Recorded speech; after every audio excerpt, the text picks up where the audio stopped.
El Salto.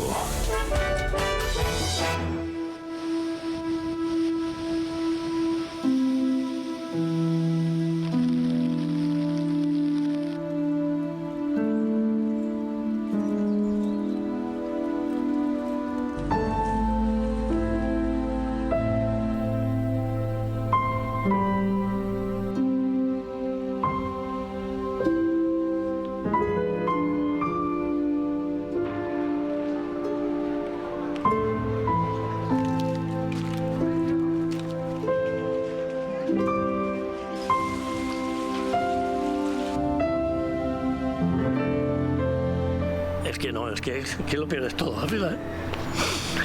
Y llega un momento que no... Perdón.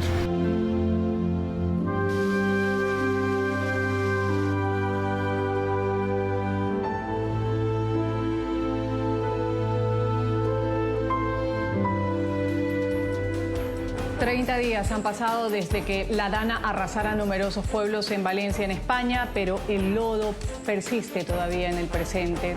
Del barro al polvo todavía queda mucho por hacer. Pedro Sánchez sigue sin declarar la emergencia de interés nacional. Ha dicho que en la Dana no ha fallado el sistema. Una tragedia que ha dejado más de 200 muertos y en medio del peor desastre natural de la historia reciente de este país europeo.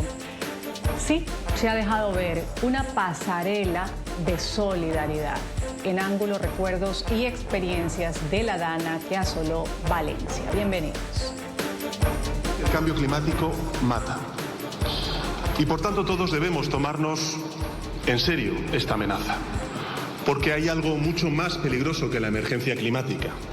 Y son gobiernos negacionistas que por acción u omisión reniegan de los efectos devastadores del cambio climático. Usted es el presidente bulero.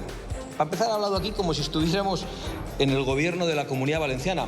Y no estamos, cosa que usted sabe, pero es que además usted sabe que cuando teníamos la responsabilidad de Interior y de Emergencias, lo que hicimos ante una alerta de Dana, precisamente en el mes de septiembre del año 2023, fue avisar a todos los ciudadanos por un sistema de mensajería directa y coordinar la respuesta de toda la comunidad. Y además habríamos hecho otra cosa que no ha hecho el presidente Mazón, es señalar su responsabilidad y exigirle que interviniera inmediatamente.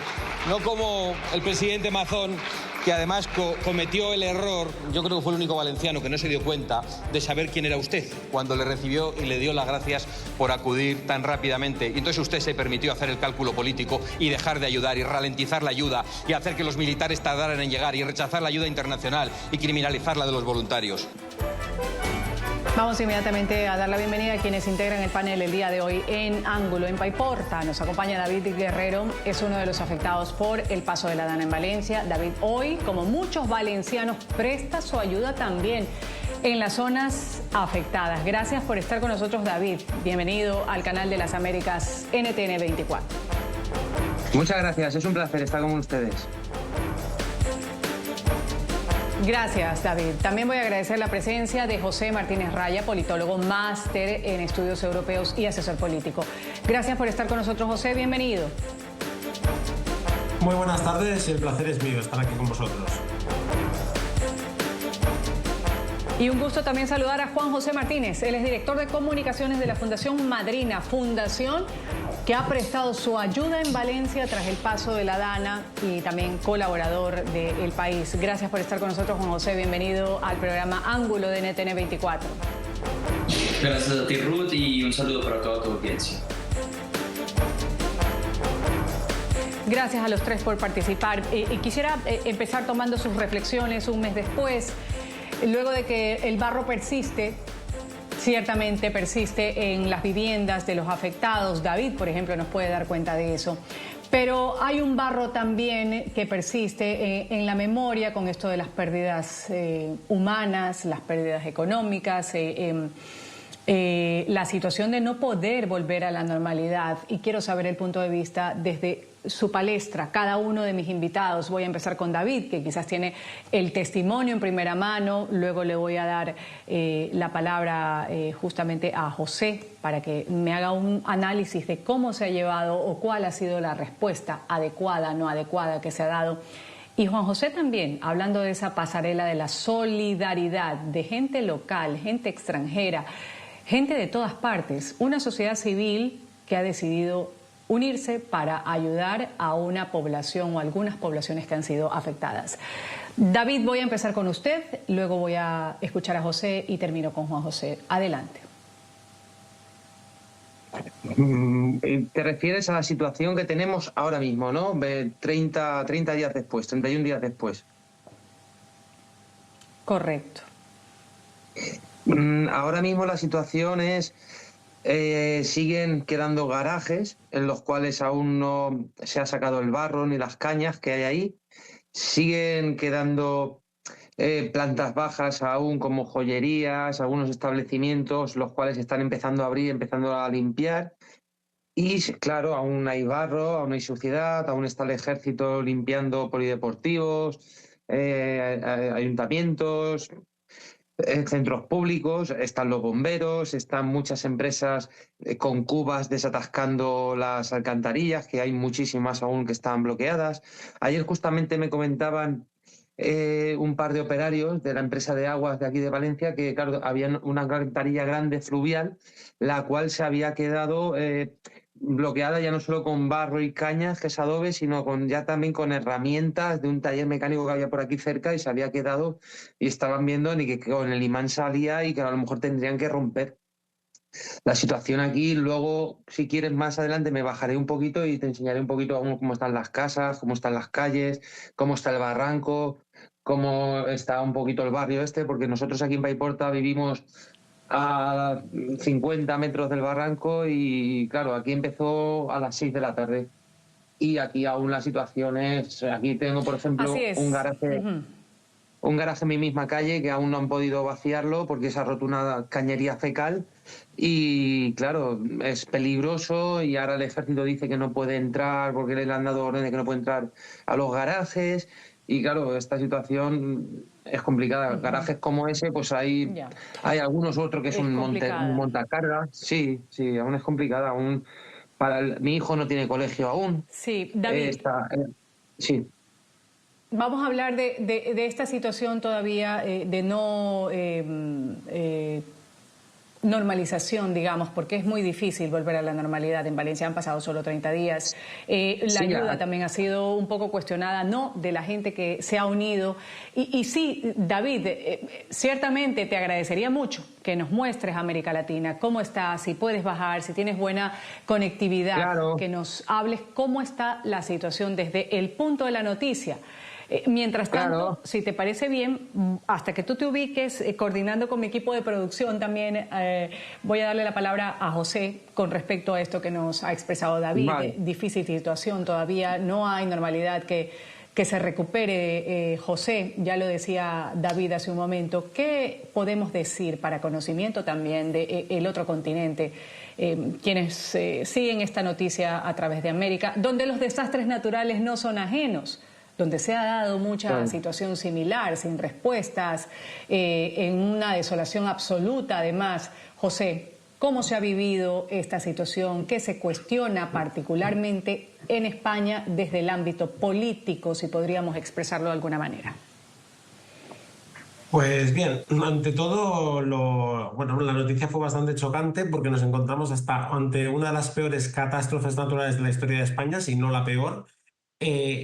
Nunca hemos recordado una inundación así, nada así. Han habido riadas como las del Camping de Biescas, como la de Valencia en los años 60 que provocó el desvío del actual cauce del Turia, pero una dana así de mortal y así con las imágenes que hemos visto, por ejemplo, el Barranco del Pollo, que es un barranco que va prácticamente vacío, con 4 veces el caudal del río Ebro, que es uno de los más caudalosos de España, esto no se ha visto en la vida. Ante esto, el sistema, simplemente hay que reconocerlo, no ha funcionado, ha fracasado, no se ha reaccionado bien, pero es que ante una magnitud, una catástrofe así, pues el sistema no estaba preparado para poder reaccionar. ¿Qué es lo que tenemos que hacer? En una etapa donde estamos con catástrofes naturales más frecuentes debido al cambio climático, debido a todo esto, que estamos viendo que las catástrofes están pasando cada vez con mucha más frecuencia, pues tenemos que prepararnos, tenemos que aprender de las lecciones. Y tenemos que prepararnos para que, si vuelve a suceder algo parecido, primero intentar hacer inversiones para que en caso de riadas los cauces de los ríos estén limpios, que no se construyan zonas inundables y una planificación más a medio y largo plazo para estar preparados ante una catástrofe así, pero luego los sistemas de alerta, la respuesta inmediata tras la catástrofe, todo esto ha fallado. No se puede depender ni se puede intentar culpar a que hayan fallado las personas. Es que el sistema tiene que tener unos protocolos claros que cuando pase un suceso así, cada técnico, cada funcionario y cada responsable político tenga claro cuál es su función y no haya la descoordinación que ha habido entre municipios que no tenían información, la comunidad autónoma que no recibían información suficiente del gobierno de España y un gobierno de España como la Confederación Hidrográfica del Júcar o el Ministerio de Transición Ecológica que estuvieron a verlas venir y en vez de trabajar todos a una, estamos en una batalla de ha sido tu culpa, ha sido mi culpa, cuando la verdad es que el sistema ha fallado y se tiene que preparar, nos tenemos que preparar porque por desgracia eventos así van a ser cada vez más frecuentes y tienen que estar, como vuelvo a repetir, los protocolos claros, los medios preparados y por supuesto empezar a tomar medidas urbanísticas y también de limpieza de los cauces, de preparación ante riadas así, ¿por qué no? Desvíos de las riadas actuales, como se pudo hacer con el cauce del Júcar para evitar inundaciones, y un trabajo en todas las administraciones muchísimo más coordinado, porque por desgracia estos episodios van a ser mucho más frecuentes y o aprendemos de lo que ha pasado o nos preparamos para lo que nos puede venir, o por desgracia situaciones así no van a ser excepcionales, van a pasar más, y esto un país como España y ningún país del mundo se lo puede permitir. Este es el resumen que yo haría de la situación. Y gracias. Y en medio de toda esta situación política, este resumen, claro, visto desde un punto, hay quienes opinan diferente y está bien, porque la situación no se trata de buscar culpables, sino de generar soluciones, como bien también lo ha expresado José. Juan José, hablábamos de esta ayuda de la comunidad civil, de gente que quizás no es ni nativa de España. En tu caso sé que tienes una afinidad, un afecto por la tierra que te acoge y sin embargo ustedes han dicho vamos a ir a ayudar. Se han generado brigadas, gente que ha viajado de todas partes de España y de fuera de España en otros países en Europa para llegar a los puntos de vulnerabilidad. Porque esto es una retroalimentación. ¿Cómo ha sido para ellos? ¿Cómo ha sido para ti, Juan José? Si nos puedes compartir esa experiencia, siendo uno de los voluntarios que ayuda a poner su limpieza en medio de todo este lodo que todavía persiste en las comunidades en Valencia. Efectivamente, Ruth, yo creo que si algo ha evidenciado esta tragedia que padece hoy la comunidad valenciana y en general el pueblo español es la solidaridad que se ha colmado desde diferentes rincones del país, ¿no? Estas caravanas de personas a pie, vamos, porque se podían entrar muy pocos vehículos días después de la DANA que hubo esta prohibición de circulación, y lo que veíamos era ríos de gente caminando 2, 5, incluso 8 kilómetros hasta las poblaciones más afectadas, arrastrando un carro de la compra con comida para los afectados o con una pala al hombro, o simplemente con sus manos sacando el barro de los garajes y de las casas, ¿no? Cuando nosotros llegamos por primera vez a uno de los epicentros de la DANA, que fue Alfafar, y esto fue el sábado después de la DANA, 4 días después, lo que nos encontramos fue un ejército de voluntarios y evidentemente un ejército de damnificados que estaban muy molestos porque 4 días después solo las manos de los voluntarios eran las que estaban tendidas, ¿no? Nosotros no encontramos al ejército, nosotros no encontramos a los servicios sociales, no encontramos a la UME, y básicamente los relatos se sucedían y coincidían en que se sentían abandonados por el Estado, y la gente no sabe distinguir de si los abandonó el gobierno central o los abandonó el gobierno regional de la Comunidad Valenciana. Y bueno, yo creo que esto en principio ayudó bastante a paliar la tragedia, ¿no? Pero ahora las necesidades son otras, ¿no? La gente ya no necesita comida, la gente ya no necesita botas de agua, la gente ya no necesita que saquen el barro de sus casas. Sí que hay algunos garajes que aún están con fango, pero digamos que las casas ya están casi todas limpias. Y la gente lo que necesita ahora, la gente lo que nos pide cuando vamos o cuando hemos ido estos últimos días es, la gente necesita cocinas, la gente necesita volver a levantar muros, la gente necesita renovar todo el mobiliario de sus casas. Y eso complica bastante la labor de ONGs como la Fundación Madrina, porque no es lo mismo llevar un paquete alimentario que llevar una cocina, ¿no? Entonces digamos que en este punto claro, la ayuda de los voluntarios es cada vez más recortada y ya se necesita el Estado para que llegue con dinero y para que haga esto de una forma expedita. Y también, y con esto finalizo, para que llegue asistencia psicológica. Los voluntarios regalan abrazos, los voluntarios prestan el hombro para consolar a las personas, pero lo que necesitamos es asistencia psicológica que permanezca en el tiempo para las víctimas. Y esto ya es una tarea que debe recaer exclusivamente en el Estado. Claro. Porque no es fácil recuperarse de esta situación que están viviendo ya David Guerrero, afectado por el paso de la Dana en Valencia, en Paiporta. Nos quiere compartir cómo está la situación, David. Hace un momento señalabas... Esto es un garaje aquí en mi calle, ¿vale? Es todo uno de varios. espacio. Vale, entonces voy a daros la vuelta. Ahí. Lo que podéis ver... Ahí, con cuidado, porque este zona está bastante peligroso, resbala. Vale, por ahí se ha roto una tubería de fecal. Por ahí hay un coche, no sé si lo podréis ver. ¿Lo digáis a ver?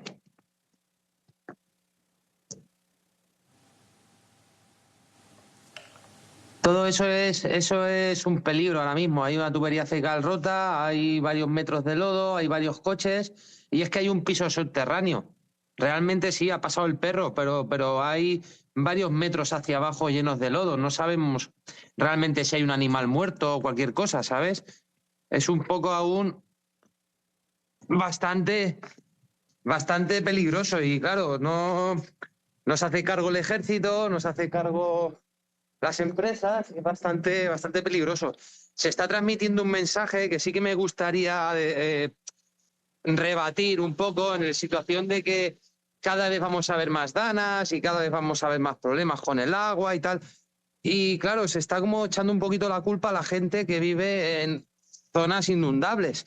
Y claro, todas las civilizaciones del mundo han crecido alrededor del agua. Entonces, me da a mí la sensación de que muchos políticos lo que quieren es subirnos los impuestos porque piensan que así, subiéndonos los impuestos, van a conseguir solucionar el cambio climático. Y el cambio climático no se va a conseguir subiendo impuestos. ¿Sabes? No podemos culpar al venido del cielo y se ha llenado un cauce de agua y ha desbordado. Eso nunca jamás había pasado, vale. Pero que vengan unos cuantos políticos y unos cuantos científicos y nos digan ahí a fondo está el ejército, vamos a ir con ellos y que nos digan a nosotros que ahora esta es una zona peligrosa, de que esta zona es inundable y que aquí es culpa nuestra por vivir aquí, que si no lo sabíamos que vivíamos aquí en una zona inundable. Aquí todos los pueblos de Valencia han crecido alrededor del agua, pero no solo todos esos pueblos, todos los pueblos del mundo. Aquí estamos llegando ahora, la planta baja de los vecinos, estamos llegando ahora a lo que es el barranco. Aquí empezó lo que es la inundación. Como veis, las casas, hasta dónde llegó la altura, más o menos aquí se calcula que llegaron a los 2,80 metros de altura. Aquí tenemos a los señores militares que nos están ayudando, gracias a Dios. Muchísimas gracias, señores. Están saliendo en la televisión de América Latina, señores, muchas gracias. Gente muy agradable, la verdad es que gracias a Dios que vinieron, porque ya llegaba un momento que el trabajo era muy pesado. Era, claro, coches que había que mover, ripios, muebles, tabiques. Ahora estoy bajando de barranco. Lo que se puede. Y esto es el barranco. Aquí voy a cambiaros la cámara. Como podéis ver, los militares, bomberos. Las casas de ahí enfrente, arrasadas. El ejército. Y esta es la situación Ahora, David, que tenemos. Ahí está el ejército. Sí. Sí. David, si nos puedes oír, gracias primero por ese reporte tan bueno que nos estás haciendo llegar. Claro, la situación, las imágenes que se veían desde hace 30 días, sí, la situación ha cambiado, no podemos decir que ha mejorado, pero tú destacabas la presencia de los militares, destacabas la presencia de, y ya lo poníamos hace un momento en contexto, también los voluntarios, que gracias a muchas personas que se han unido, el pueblo salva al pueblo, han llegado a este sitio en Paiporta a ayudar. Es totalmente cierto, es de reconocer la gente sigue yendo. y dar las gracias a toda la gente que vino, sobre todo al principio, porque los pocos policías que habían estaban desbordados, llevaban días sin dormir, los guardias civiles iguales, los bomberos también totalmente desbordados, los pocos que se veían. La primera semana fue dantesca, fue como si fuera una guerra, ¿ves? Aún la situación en la que tenemos, eso todo destrozado aún. Entonces, claro, sí que está claro que ha sido una situación inimaginable y tal, pero es que la gestión ha sido totalmente negligente. Yo no sé de quién será la culpa, pero yo sí que sé que tengo vecinos que las primeras 24 o 48 horas no los rescataron. Y entonces ya me dirás tú, ya tenías que haber movilizado al ejército desde el minuto 1. Al ejército. Ya si hay cualquier otro problema en muchos países del mundo y el presidente del gobierno enseguida moviliza al ejército, ¿por qué no movilizas al ejército para aquí enseguida? Y está claro que hay cosas que solo puede hacer el ejército, pero mientras antes venga mejor, porque es que esta situación llevamos 31 días, pero claro, es que aquí el ejército, la infantería, que es los que han hecho el trabajo, no llegaron hasta el día 15, día 20. Yo he estado 17 días dándole de comer a los ancianos que hay en mi finca. ¿Sabes? Perdona, ¿eh? Eso es importante. Sí, más allá de las implicaciones, más allá de las tendencias, David, más allá de las tendencias ideológicas que tú puedas tener, que si eres afín con el socialismo de Pedro Sánchez, que si eres yo soy del pueblo, afín con el PP, que es el señor Mazón. Sí, tú eres del pueblo, exactamente. Y quisiera saber, la gente del pueblo como tú, como lo estás definiendo, la gente del pueblo como tú, ¿qué tipo de sensación tienen con los políticos y las respuestas políticas que se han dado, las acusaciones mutuas que se han dado? Disculpa, ¿cómo te llamabas? ¿Cómo te llamabas? Ruth. La sensación que tienen aquí mucha gente es que de abandono, como si no les importara a la gente de aquí, como si no le importara esta casa, que aún no está limpia, que perjudica a los vecinos de al lado, les puede estropear los cimientos, y la sensación que empieza a tener mucha gente en el pueblo es como que les interesa que aquí se caigan las casas, se derruyan las casas y se abandone, porque ya mucha gente se está yendo del pueblo. Están vendiendo sus casas porque han cogido miedo o porque la situación en el pueblo ahora mismo es insostenible, no tiene infraestructura, tiene ahora mismo abierto un supermercado solo para todo el pueblo, que sí que va más, pero que mucha gente dice, para estar así padeciendo me voy a la casa de mi madre, al chalet, al pueblo de mi padre, al pueblo de tal, y mucha gente se está yendo. Y la sensación que queda es esa, de que parece de que, porque todas estas casas, esto valía un dineral, Ruth, todo esto valía un dineral. Y ahora no lo vale. Ahora no lo vale. ¿Y qué va a pasar aquí con estas casas que antes valían un dineral y ahora no lo vale? ¿Quién lo va a comprar? No son nada sentimiento ideológico, ni de izquierda ni de derecha. Yo soy del pueblo y aquí me tuve que organizar yo con la gente desde el minuto 1, porque aquí los policías iban perdidos, los guardias civiles perdidos. Te voy a poner un ejemplo, Ruth. Imagínate que estuvimos 15 días sin luz, sin agua, sin gas. Esos 15 días estuvimos por lo menos 12, 14 días sin cobertura. Pues aquí venían los de emergencias con los móviles para localizar los sitios, y yo, como soy cartero de correos, pues decía, pero si vais perdidos, es que tal, pero es que no hay cobertura, no sirven, no llevaban mapas, no se hacían mapas, algo tan sencillo como un mapa era vital, y los primeros días no tenían ni mapas. Tú imagínate las vueltas que han dado los servicios de emergencia por el pueblo, por una falta de coordinación total, por una negligencia inimaginable. Es que solo puedo entenderla de decir, joder, parece que lo hayan hecho aposta, se entiende, ¿sabes? Sí, tal cual. Se entiende el punto de vista que tú tienes como parte de las personas afectadas, como una persona que está viviendo lo que todavía está sucediendo. Porque estoy aquí con unos vecinos, Ruth, y se acabó. Para la televisión de Latinoamérica. Ajá, hola. sí. ¿Qué sentís vosotros? Sí, adelante. ¿Cómo sentís? Desamparados, Díselo, Jaume, que te entiendan. desamparados aquí, que no viene... ¿Lo escuchas, Ruth? Es quítate la mascarilla, Jaume, que a lo mejor no te escuchas. Díselo. Desamparados. Se sienten desamparados, Ruth. Estoy escuchando tal Oye. cual. Y esa es una palabra, te escucho muy bien, David, esa es una palabra justamente importante, el desamparo, porque luego de una tragedia, claro, viene ese sentimiento de soledad, a pesar de quizás no haber tenido un familiar que haya perdido la vida, pero el hecho de perder las cosas que hacen un entorno mejor, tu casa, tus autos, Claro, el desarrollo y, Ruth, normal, vecinos de la calle, debe ser una situación muy incómoda. ¿Sabes? Que no les dio tiempo, le dijimos que se subieran a las 6 de la tarde y imagínate, solo fueron a poner puertas, a poner un dique en su puerta y no les dio tiempo. Les pilló dentro de la casa y ya no pudieron salir. Y aquí, solo en la manzana esta, tenemos por lo menos 2, 3, 4, 5 vecinos. Imagínate. Voy por aquí. David, 5 de la tarde con 26 minutos. Muy bien. En España. Te voy a proponer algo, David. Debo pagar un corte comercial. Debo pagar un corte comercial aquí en mi espacio. Vamos a seguir inmediatamente contigo, con David, con José, con Juan José, que integran el panel el día de hoy de Ángulo, hablando de este desamparo, de cómo es difícil volver a una normalidad. Citamos cosas en materia escolar. Por ejemplo, desde el 11 de noviembre, el alumnado de 97 centros educativos de la zona afectada por esta riada, equivalente a 38.200 alumnos, han retomado de a poco su actividad.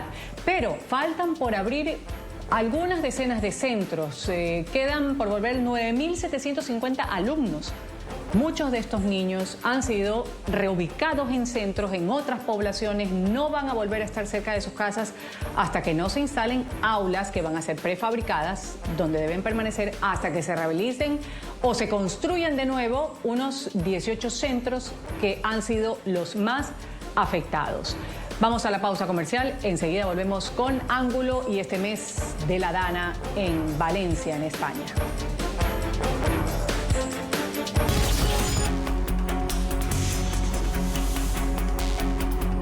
El número de víctimas mortales identificadas como consecuencia de la Dana asciende a 222, de las que 133 son hombres y 89 son mujeres, la mayoría de más de 50 años, según se desprende del último análisis detallado por parte del Centro de Integración de Datos. En concreto, en el listado de fallecidos hay 7 menores de 10 años, otras 2 personas entre los 11 y 20 años, 11 víctimas entre 21 y 30 años, 5 entre 31 y 40 años, 19 entre 41 y 50 años, 36 entre 51 y 60 años, otros 36 entre 61 y 70 años, 41 personas entre 71 y 80 años, 52 entre 81 y 90 años y 13 entre 91 y 100 años. Respecto a la nacionalidad, la mayoría de las víctimas mortales, es decir, 195, tenían nacionalidad española, otras 9 eran de Rumania, otras 4 de China, 4 más de Marruecos, 2 de Reino Unido y 1 de Colombia, Ecuador, Holanda, Paraguay, Túnez, Ucrania y Venezuela. Mal, porque de repente te encuentras en la calle. Aun teniendo casa y todo, pues de repente te encuentras en la calle y sin potencia no se olvidan de nosotros porque sé que lo harán en poco tiempo. Ya no seremos noticia y ya es una cosa más que ha pasado. Te entran ganas de llorar, pero a la vez tienes que decir no, tira para arriba que de esta se sale. No estás muerto, no te falta una pierna, no te falta de nada y hay que tirar para adelante como podamos, aún así. El tema calle se está despejando, pero es que la realidad, lo que está escondido, está peligrando. Tenemos miedo, tenemos todavía todos nuestros cimientos abajo del agua y del lodo. Un mes del paso de la Dana en Valencia, en España, las comunidades siguen afectadas. Estoy aquí en Ángulo hablando y de primera mano con el testimonio de David Guerrero, uno de los afectados por el paso de la Dana en Valencia. Él presta ayuda también en las zonas que están devastadas. También me acompañan José Martínez Raya, politólogo, máster en estudios europeos, asesor político, y también Juan José Martínez, director de comunicaciones de la Fundación Madrina, una fundación que ha estado prestando ayuda tras el paso de la DANA, colaborando justamente con todas las personas que han resultado afectadas. Voy a continuar, José Martínez, hablando un poco de la inquietud que hace un momento decía David. A mí me preocupa, decía David, que esto de que los políticos están diciendo, y que también expertos en el clima, meteorólogos, un fenómeno que, según el consenso de los científicos del clima, será cada vez más frecuente e intenso, sobre todo en la región mediterránea. ¿Cuánta certeza y estudio hay de aquello? ¿Y qué se está haciendo a nivel político, si esta es una realidad que podría darse con la frecuencia que se está apuntando? Bueno, yo puedo hacer el análisis desde el punto de vista político, al final no soy científico, pero sí que es cierto que se están viendo episodios de, no quizás de la virulencia de esta última DANA, pero las inundaciones y estos desastres naturales son cada vez más frecuentes, y sí que es cierto que no se pueden evitar, pero sí que se pueden mitigar las consecuencias. Antes comentaba David, y bueno, pues con mucho acierto con el cabreo que tiene, que lo entiendo perfectamente, viendo la situación de abandono que ha habido allí en Valencia y el desastre de respuesta a todos los niveles. No estábamos preparados, el sistema no estaba preparado, pero como bien digo, si esto va a ser más frecuente, lo que tenemos que hacer es prepararnos para bien, si no podemos evitarlas, mitigar y reducir las consecuencias, ya tanto daños materiales como sobre todo vidas humanas, de episodios así. Y yo me vuelvo a repetir lo mismo. Evidentemente no son los ciudadanos que tienen la culpa de vivir en zonas inundables. Al final se ha permitido construir ahí. La culpa la tendrá quien ha permitido construir, o quizás hace 20, 30, 40, 50 años, cuando se construyeron estas casas, esta zona no era de riesgo. Ahora el panorama que tenemos en el medio plazo es que hay que reevaluar todo, pero bueno, esto es una de las fases de la actuación. Lo más importante es limpiar los cauces de los ríos, encauzar ríos y barrancos allá donde sea necesario. Y si evitamos que los barrancos, por mucho caudal de agua, no se desborden, pues ya estamos haciendo mucho. Luego, si hay desbordamientos y son controlados, pues es mucho mejor que lo que ha pasado. Mitigaremos las causas y, sobre todo, engranar el sistema de actuación ante emergencias, porque, como hemos visto, ha sido un desastre. Y aparte del desastre de la falta de adaptación, de que las administraciones locales y regionales se vieron desbordadas, también la falta de respuesta del gobierno de España. Recordamos al presidente del gobierno: si necesitan ayuda, que la pidan. Obviamente necesitaban ayuda, pero no 15 o 20 días más tarde, como bien ha dicho David. Se necesitaba ayuda desde el minuto 1. Se tenían que haber destinado todos los recursos. Una vez pasada la catástrofe, y ya que no se han podido mitigar los daños, en las primeras horas son fundamentales para encontrar a la gente. Hay que limpiar lodo, hay que sacar, hay que desescombrar, hay que prestar una ayuda necesaria, llevar alimentos, medicinas, reconstruir. Y para eso se necesitan todos los recursos del Estado. ¿Qué es eso de los formalismos, de evitar choques formales, de que si necesitan ayuda me la pidan? No. La situación es la peor catástrofe natural de la historia de España y todos tenemos que arrimar el hombro. Está muy bien que la sociedad civil ayude, y me parece fantástico que al final la solidaridad es muy importante, pero las administraciones públicas están para responder, están para llegar ahí. Y yo la crítica que hago... Lo uno no le quita responsabilidad. Efectivamente. O sea, al final se tuvo que haber... Primero, por un lado, hay que aprender de las lecciones para mitigar posibles daños así en el futuro y que no sean tan mortíferas. Y dos, cuando ya te ha pasado algo así, avisos de emergencia. Si se hubiese avisado, si el aviso de la crecida del barranco hubiese llegado a tiempo y se hubiese podido avisar a tiempo, pues se hubiesen mitigado, se hubiesen salvado vidas humanas. Si se hubiese explicado cómo se tenía que hacer, se hubiesen salvado vidas humanas. Pero una vez pasado el desastre, si tú mandas al ejército, no 15 o 20 días más tarde, sino lo mandas inmediatamente, pues hubiésemos reducido daños y la situación en Valencia pues sería un desastre, pero el desastre sería un pelín más pequeño. Entonces yo creo que tenemos que aprender de esto, hacer autocrítica a todos los niveles y evitar que vuelva a pasar. Dime, Ruth. Juan José, ¿con qué tipo de expresiones, Juan José, te has encontrado cuando vas o cuando va personal de la Fundación? Porque ya lo escuchábamos a David. Esto se vive así, un poco relataba lo que todavía está persistiendo, el acompañamiento de cierto personal militar, habla con los vecinos, todos se sienten abandonados, defraudados, y José lo decía abiertamente, y esa es la palabra favorita de los españoles, además, que quizás en América Latina no suena fuerte. Entiendo el cabreo. Juan José, ¿cuál es el cabreo con el que te topas con la gente cuando van ustedes en brigada de ayuda o voluntarios?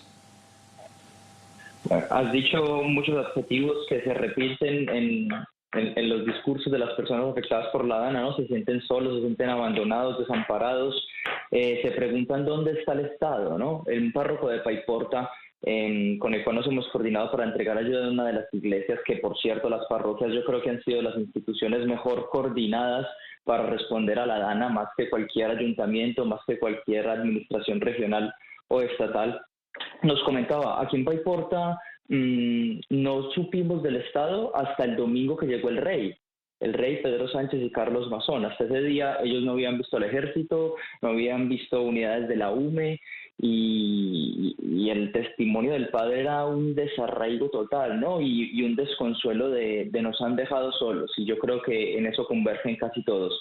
Y luego pues esta indignación se ha transformado en un cariño enorme por los voluntarios, y tengo una historia que nunca se me va a olvidar, de una familia que ayudamos en Alfafar, Valencia. Llegamos en la mañana, ayudamos a limpiar la casa de esta familia, y cuando ya nos íbamos a ir en la tarde volvimos a dar una vuelta y vimos a Natalia Bravo, que había cumplido además 15 años ese día, 4 días después de la DANA, ese sábado, y con el mismo fango que lo había hecho perder todo, y con el dedo como pincel, obviamente con guantes, estaba escribiendo sobre los muebles de su casa que estaban tirados en la calle.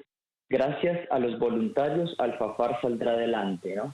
Y eso me pareció supremamente conmovedor. Me acerqué a ella, bueno, le saqué un retrato. Claro. Y creo que esa es la imagen, ¿no? La imagen de personas que lo han perdido todo, claro, y ahora quieren agradecer como pueden a los voluntarios, y también pues quieren afearle a los gobiernos que los han dejado abandonados totalmente.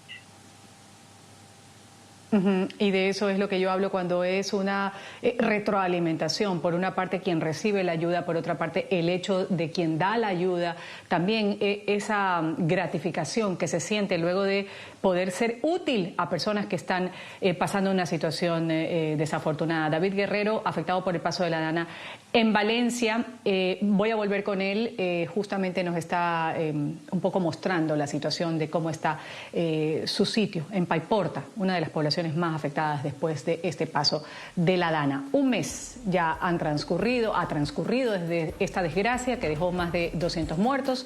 Vamos a un corte comercial, enseguida volvemos con más de Ángulo.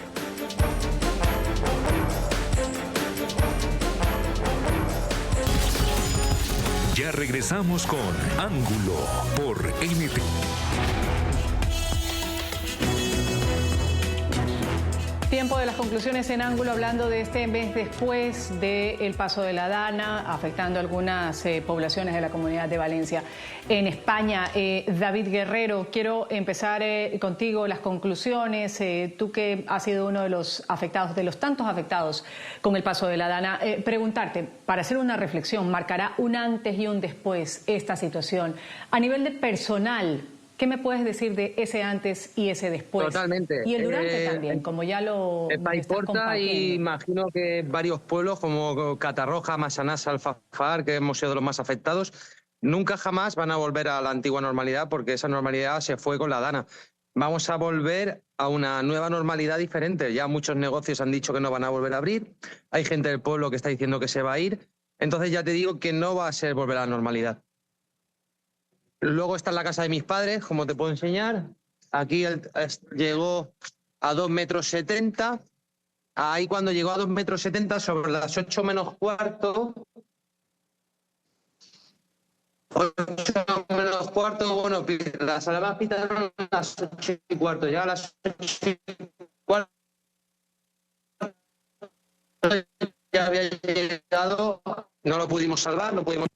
Y luego quería reflexionar sobre algo muy importante, ¿no? Es la gestión que ha hecho la Confederación Hidrográfica del Júcar desde el minuto 1. Para el que no lo sepa, es un organismo estatal que se dedica a gestionar los cauces del Júcar y de restos de ríos como el Turia y de los afluentes a la Albufera.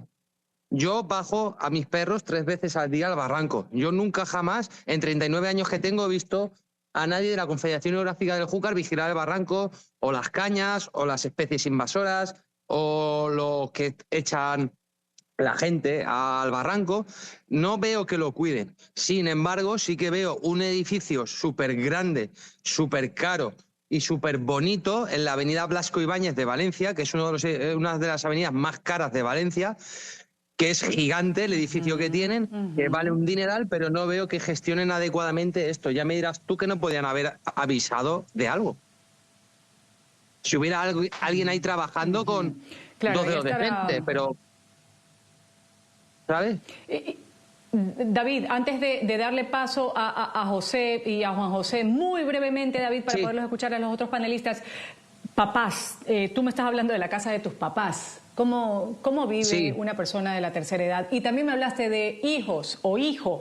¿Cómo vive un niño, un jovencito, una realidad como la que han vivido? Muy brevemente. Pues mi hijo está triste porque ha perdido una perra, un pastor alemán. Las otras no, pero una no se pudo salvar. Está triste porque no puede ver a sus amigos apenas, porque las calles no están para que salgan los niños a la calle. Quieras o no, pues no tiene colegio aún no está claro cuándo van a empezar ni cómo va a empezar, y la situación es complicada. Mis padres aún se defienden bien y gracias a Dios que ellos duermen en la parte de arriba y no estaban en la planta baja. Y la situación complicada. Yo, por ejemplo, tengo también unos ancianos mayores de 85 años en la finca, a los cuales les hemos estado dando de comer 17 días hasta que empezaron a llegar los voluntarios mandados por el ayuntamiento. Mientras tanto, nosotros, la gente del pueblo, se encargó de sus barrios, de sus vecinos y como mente pudo, nos hemos ayudado. Pero que quede claro que solo el pueblo salva al pueblo. Gracias, David, por esa reflexión. José, muy brevemente la reflexión para escuchar también a Juan José. Muy brevemente. Yo también estoy de acuerdo en que esta catástrofe, esta dana mortal, va a superar un antes y un después.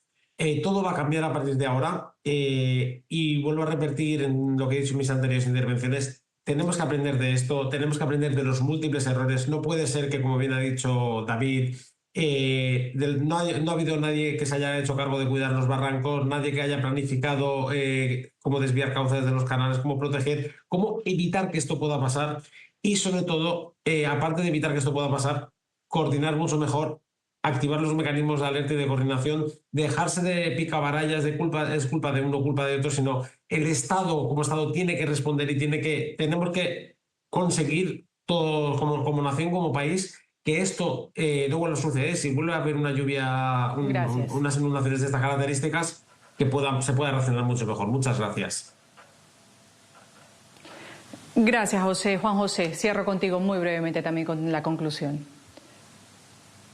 Yo quisiera pensar que el antes y el después por la dana de Valencia no es solo para los damnificados por la riada, ¿no? Desde luego que a ellos la vida se les ha partido en dos. Yo quisiera pensar que es un antes y un después para las administraciones y para los protocolos, cosa que no hemos visto cambiar, o al menos no hemos visto anuncios en ese sentido. Entonces, claro que a la gente se le partió la vida en dos, pero ahora lo que necesitamos saber es qué va a pasar con estas casas que siguen en territorios inundables. ¿Se va a hablar de que tengamos que trasladar pueblos enteros o no? ¿O simplemente vamos a esperar la próxima riada para volver a llorar sobre la leche derramada, ¿no? Desde luego que el interés se ha mantenido por parte de los voluntarios, por parte de las ONGs, y naturalmente el tiempo diluye la atención en este foco, pero yo creo que la prensa y este programa es un ejemplo de eso. También se esforzaba por mantener la atención en Valencia.